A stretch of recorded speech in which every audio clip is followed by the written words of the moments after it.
শ্রী গুরু জয়, শ্রী গুরু জয়, শ্রী গুরু জয়। সাধু মহাপুরুষগণ নিজ নিজ আধ্যাত্ম ভাব সম্পদ নিজেদের মধ্যেই সংযুক্ত রাখেন। তাহারা পৃথিবীতে আসেন মানুষের মঙ্গল সাধনের জন্যে। মানুষ যদি তাহাদের আত্মাধ্য সম্পদে তাদের বিভূতি রাশিতে বিশ্বাস স্থাপন করিতে না পারে, তাহাতে মানুষেরই অমঙ্গল। তাই সাধু মহাপুরুষগণ নিজেদের যোগ ঐশ্বর্যকে গোপন রাখিতে চাহেন। একমাত্র করুণার বশবর্তী হইয়া কখনো সখনো তারা জনসমক্ষে প্রকাশ করিয়া থাকেন। শ্রী শ্রী গুরুদেবও নিজেকে গোপন রাখিতে ভালোবাসিতেন। তিনি বলিতেন, আমাকে লইয়া যাহা কিছু দেখো তাহা কখনো প্রকাশ করিবা না, তাহা হইলে কিন্তু ক্ষতি হইবে।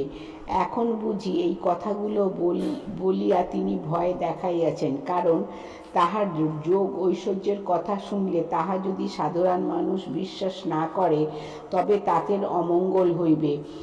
তবে বহু যত্ন করিয়া সাধন ভজন করিয়া বহু ত্যাগ তপস্যা তিতিক্ষার ফলে তিনি যে অপরিসীম আত্মোদ্ধ সম্পদের অধিকারী হইয়াছিলেন, সেই সম্পদ অনেক সময় দুঃখ প্রকাশ করিয়া বলিতেন এই বলিয়া, আমাকে চেনো, জানো, বোঝো।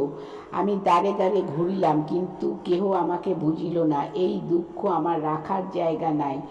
দাঁত থাকিতে দাঁতের মর্যাদা বোঝো না। নিজেদের আখের ভিটায় থাকিতে রস খাও না। পরে এর অবর্তমানে বাবুখার ভিটায় গিয়া হয়তো একটু রস খাইতে চেষ্টা করিবে।